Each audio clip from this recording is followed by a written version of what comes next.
All right, so today we're going deep into the mind of Aristotle, So, the yeah. OG political philosopher. And you sent over what looked like some serious lecture notes, so I'm kind of guessing you're either prepping for a class or you're just really, really into ancient wisdom. Yeah, maybe a little bit of both. Yeah. But either way, get ready because we're going to unpack some seriously relevant stuff.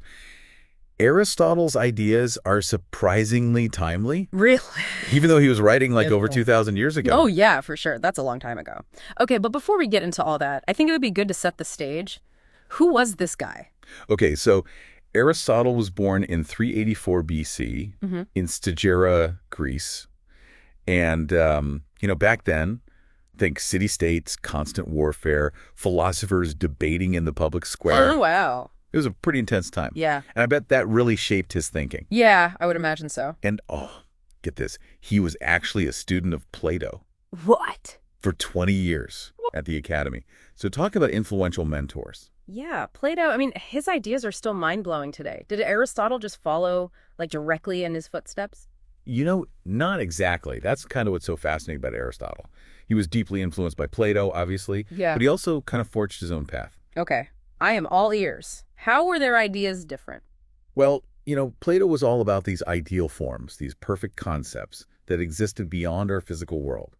And Aristotle was much more grounded. He was a realist. Okay. He believed in observation, in looking at the world around him and drawing conclusions based on like actual evidence. So he was less about, like, dreaming up utopias and more about figuring out how things actually work. Exactly. He was like almost like an early scientist. He was using observation, analysis to understand politics and society. Mm-hmm. He even said, man is a political animal. Okay. What he meant by that is that humans are just naturally social and they thrive in these organized communities. He saw the state as essential, like totally essential for people to really flourish. Okay, so not just about keeping the peace, but about creating the conditions for everyone to live a good life. So what did he think a good life looked like? What was his vision for the ideal state? Hmm. He actually believed that the state evolved kind of naturally. It started with families forming villages, and then those grew into larger states. So kind of like a building block Yeah, approach to society. exactly. Okay. But what kind of state did he see as the best? What was the best? For Aristotle, the ideal state was small, self-sufficient. He really, really emphasized the rule of law, the idea that laws should apply fairly to everyone. Hmm. And he also thought a strong middle class was super, super important. Interesting. So not too much wealth at the top, not too much poverty at the bottom. Why did he think that was so important? He saw extremes of wealth and poverty as like destabilizing forces. A strong middle class, he thought, would act as this balancing force in society. That makes a lot of sense. It's interesting how some of these concerns from ancient Greece, like, still resonate today. The notes also mention that Aristotle had, like, some pretty strong opinions about property. Ah, He even disagreed with Plato, his own teacher, on right. this. Yeah. What was that all about? Oh, yeah, the property debate. This is where Aristotle's like practical side really, really shines through. He was a firm, firm believer in private property. Hmm. And he argued that it was totally essential for motivation and responsibility. So if you own something, you take better care of it. Exactly. What was Plato's view on that? Well, Plato, in his Ideal Republic, he actually proposed communal ownership, especially for the ruling class. Hmm. He thought it would like eliminate greed and conflict. Oh, sounds good in theory. What was what was his problem with that? He actually thought it would lead to more problems. Really? Yeah, he argued that if everybody owns something, then nobody really feels responsible for it. Yes. And plus, he thought private ownership, it encourages people to work hard and be more productive. So individual ownership actually leads to, like, a better society overall. Was that his point? Yeah, I mean, he definitely saw the benefits, but here's the nuance. Aristotle believed in private ownership with a focus on common use. Okay. So he believed that individuals, they should use their property not just for their own benefit, Yeah. but also to contribute to the well-being of the entire community. So it's not just about me, myself, and I, Right. but it's about using what you have Exactly. to make a positive impact. Yeah. That's a pretty cool idea. Yeah, it highlights how Aristotle, he really tried to balance individual rights with the needs of the community. Yeah. And this leads us perfectly into his ideas on the different types of government. Okay, yes, let's get into that. This is the part where I usually get a little lost, Sure. so hopefully you can break it down for me and our listeners in a way that makes sense. Absolutely. So Aristotle was actually the first person to systematically categorize all these different forms of government. And he did it based on two kind of main questions. So who rules?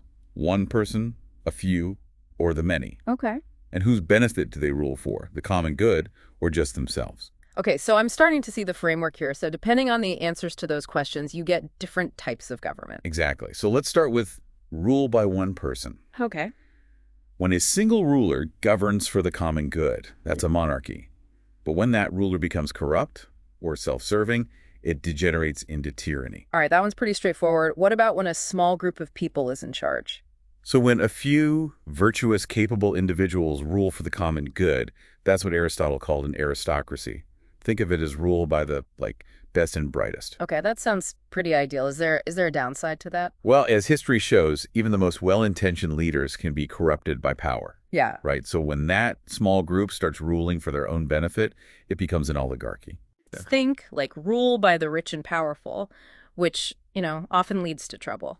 So it's not just about who's in charge, but whether they're actually using that power for the benefit of all or just a select few. Exactly. Okay, now for the big one, the rule by the many. Aye. This is where it gets really interesting, right? Mm. Because Aristotle was writing at a time when democracy was like this new form of government. Yeah, it was emerging. Yeah. And this is where his analysis gets really insightful.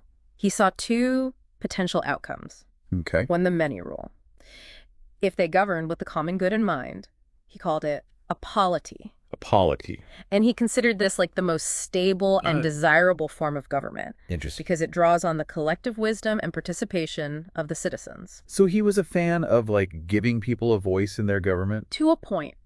Here's where it gets a little tricky. He was very cautious about what he called democracy, Okay. which for him meant kind of mob rule. Oh, okay. He saw it as the corrupted form of rule by the many. Hold on, so he made a distinction between polity and democracy. What's the difference there? For Aristotle, democracy meant a system where the masses are easily swayed by their passions and short-term desires. Okay. He worried that this could lead to bad decisions Yeah. and instability. So, while he liked the idea of citizen participation, he also saw the potential dangers of populism gone wrong. Exactly. You could see how even back then there was this debate about how much power the people should actually have. Yeah, how much is too much? Yeah. Yeah. And what the risks were. Right. And, Aristotle actually thought the best form of government was this kind of mixed system that combined elements of different types. So kind of like a checks and balances approach Exactly. to keep any one group from having too much power. Yeah. That's fascinating. He called this mixed system a polity, and it's actually, surprisingly similar to how many modern democracies are structured. Really? Wow, I never thought about it that way. It makes you wonder if, our modern systems are somehow echoing these ancient ideas. But wait, there's more, right? Yeah.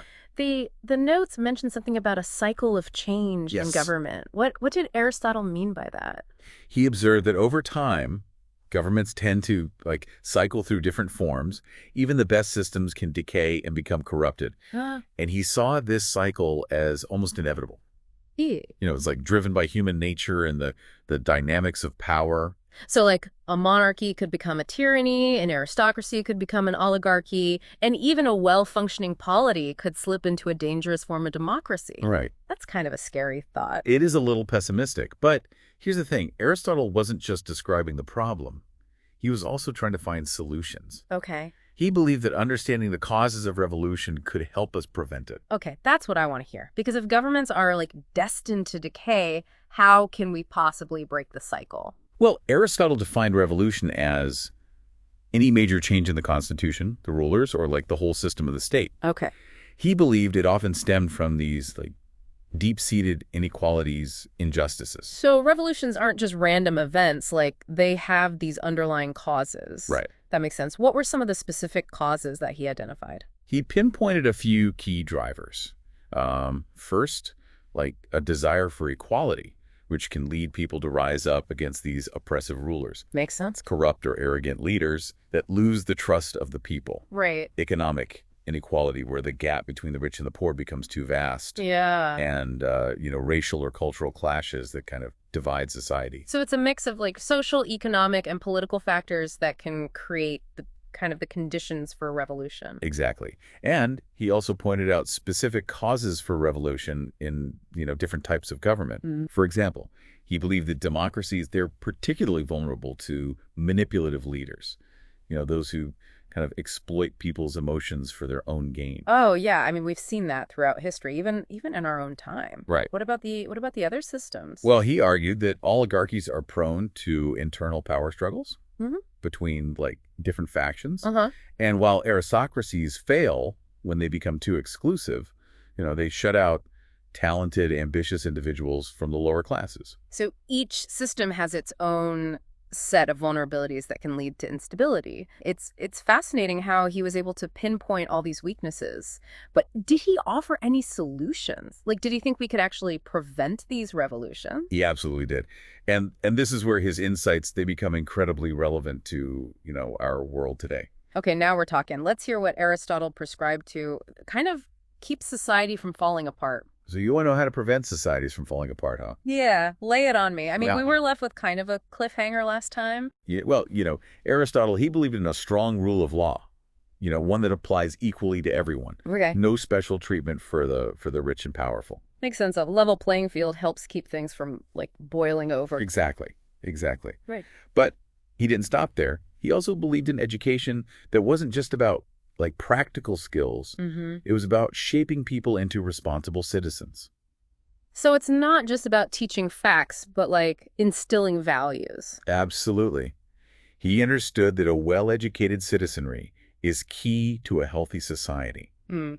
And here's a big one. He was a huge advocate for a balanced distribution of wealth. Okay. He knew that extreme poverty and like obscene wealth, it just creates this breeding ground for resentment and instability. Man, that sounds so relevant to, like, all the conversations we're having today about income inequality. It's crazy, right? Yeah. It's like he's speaking directly to us. Right. His insights they're incredibly timely. Yeah. And lastly, he believed in fostering a strong sense of patriotism and unity. He felt that reminding people, they're part of something bigger than themselves, could help prevent those divisions that lead to conflict. So like a shared sense of purpose can be a powerful force for stability. Absolutely. Now, I know we've been throwing around a lot of these big ideas here, but there's one more key concept we need to unpack, and that's Aristotle's view of justice. Okay. It's actually like really central to all his thinking about the good life and a flourishing society. Okay, bring on the philosophy. When I think about justice, I think about things like fairness, equality, the law, but I'm guessing Aristotle had a more nuanced take on it. You're right, he did. So for Aristotle, justice wasn't just this abstract concept. It was something you actively do. Okay. It's about behaving fairly, doing what's right. Yeah. He saw it as this virtue that you put into action. So it's not just about following the rules, but, like, acting with integrity. Yeah. In everything you do. Exactly. And he distinguished between two main types of justice: general justice and particular justice. All right, two flavors of justice. What's the difference? So general justice, in Aristotle's view, is all about being a good citizen, a virtuous person. It's about striving to live like this morally excellent life in all your interactions with others. So it's like the big picture stuff, like being honest, courageous, kind, all those good things. Exactly. It's about cultivating those virtues: honesty, courage, temperance, wisdom, and letting those guide your actions in all areas of life. Okay, I'm following so far. What about particular justice? Yeah. What does that focus on? So particular justice is more about specific situations where fairness needs to be restored or maintained. And he actually breaks this down into two subcategories: Okay. distributive justice and corrective justice. Whoa, hold on. I'm feeling a little bit like we're going down a philosophical rabbit hole here. Can we break those down a bit? What exactly is distributive justice? Think of it this way. Distributive justice is all about, like, fairly allocating resources and rewards within a society, Okay. making sure people are treated equally, Yeah. and that benefits and burdens are distributed according to merit. So everyone gets their fair share. Does that mean everyone gets the same share? Ah, that's where it gets interesting. So Aristotle, he believed in treating equals equally, but he also recognized that not everyone's entitled to, like, the same things. He thought those who contribute more to society deserve more. So it's not about absolute equality, Right. but about like proportional fairness Yes, based on what you put in. exactly. It's about finding that sweet spot between, like, treating everyone the same, but also recognizing differences in merit and effort. Imagine, like, a group of friends who win a prize together. Okay. Distributive justice is all about how they divide up the winnings fairly. Oh, I like that. A real world example helps it click. So what if one friend slacked off while the others, did all the work? That's a great point.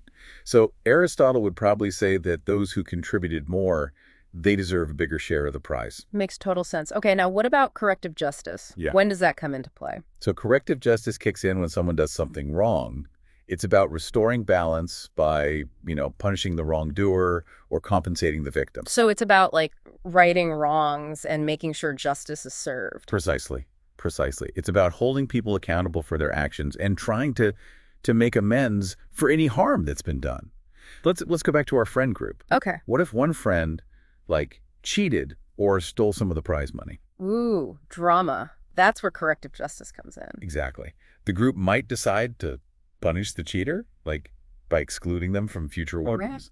Or they could demand that the stolen money be returned. Okay, I'm seeing how this applies to like real life situations now. It's Wow. not just some like abstract philosophical idea. Right. So to recap, general justice is about being a good person overall. Particular justice is about like handling specific situations fairly, whether it's dividing rewards or dealing with wrongdoing. Am I getting it? You got it. And it's worth pointing out that Aristotle's approach to justice was very practical, focused on how individuals interact within society. It contrasted with, like, Plato's more idealistic view. Plato's was focused on these moral duties, these universal principles. Right. Aristotle was all about observing the real world, figuring out how things work in practice. But before we move on, can you remind me how his views on justice like tie back to his ideas about the state and government? So for Aristotle, a just state is one that upholds these principles of fairness and equality. Okay. He believed that just laws, just institutions, they're essential for creating a society where individuals can flourish and live the good life. So justice is kind of the foundation of a good society. Exactly. Without justice, you can't have true stability, prosperity, happiness. This has been incredibly eye-opening.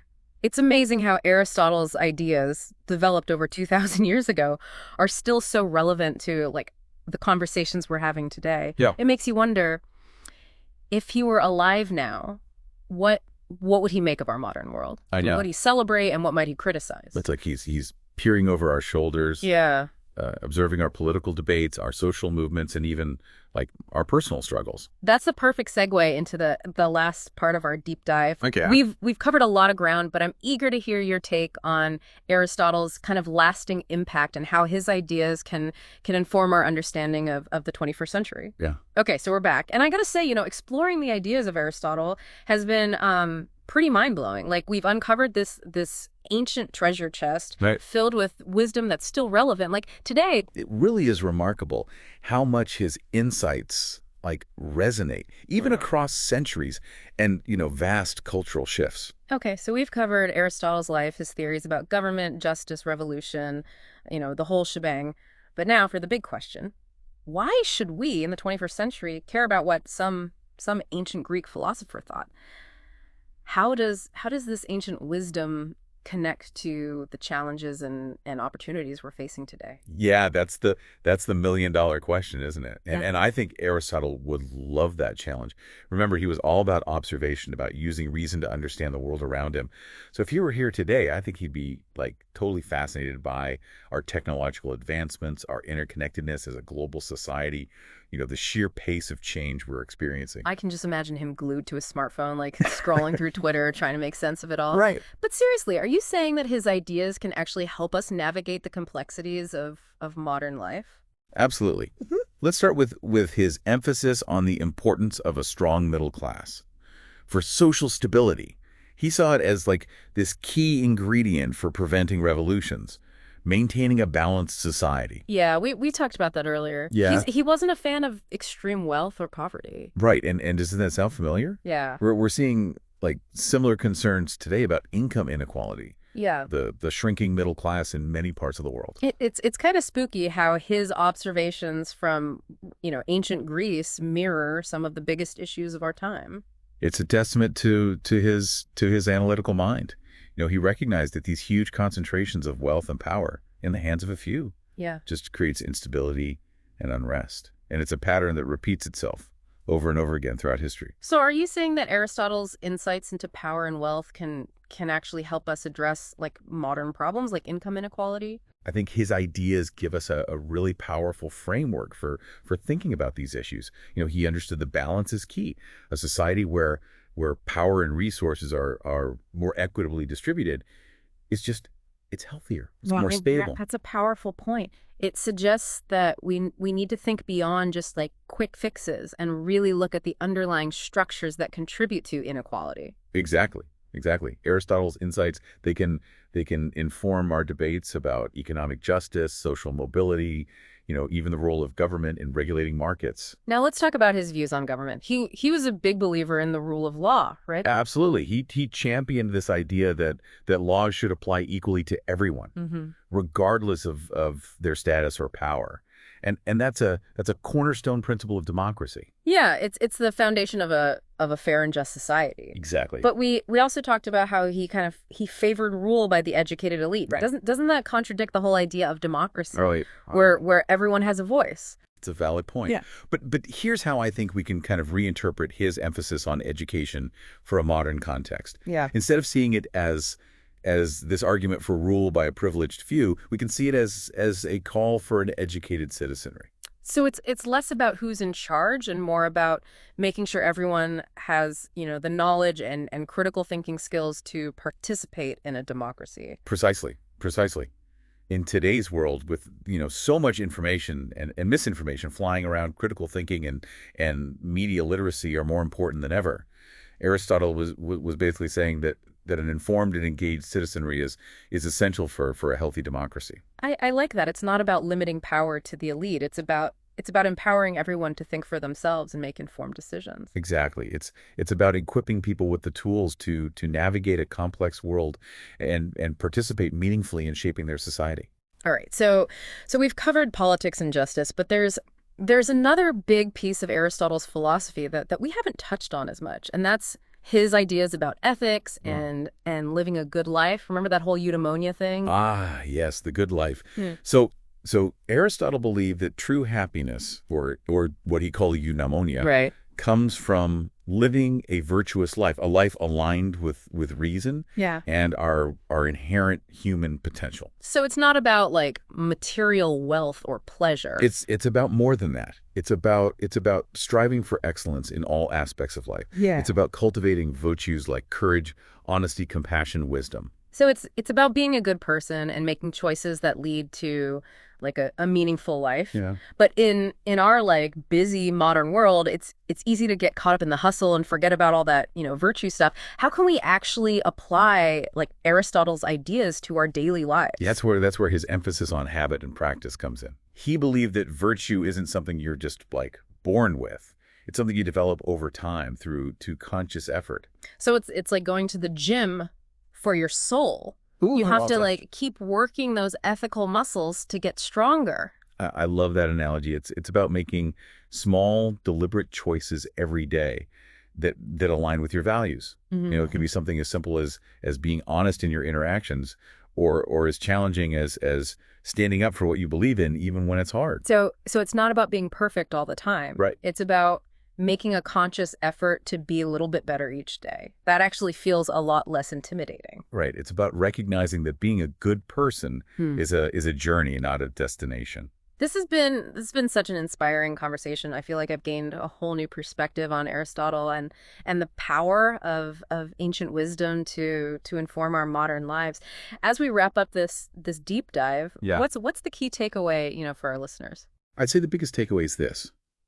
While Aristotle lived in a world vastly different from ours, his insights into human nature, the state, and the pursuit of a good life, they offer this surprisingly relevant framework for understanding the challenges and opportunities that we face in the 21st century.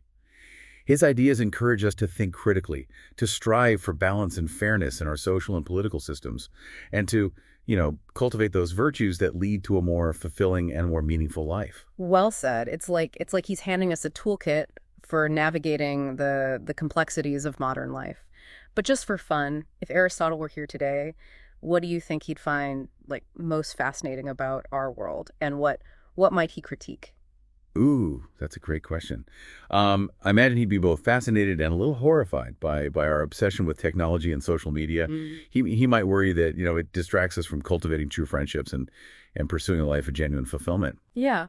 On the other hand, he might be amazed by the way technology connects people across like vast distances, allows for the rapid exchange of ideas. Absolutely. He might even see it as a tool for promoting education and civic engagement, which was so important to him. It's fun to speculate. Yeah, it is. Well, this has been an incredible journey through Aristotle's world. I feel like we've just scratched the surface of his ideas, but I'm definitely leaving with a renewed appreciation for the enduring power of ancient wisdom. Me too.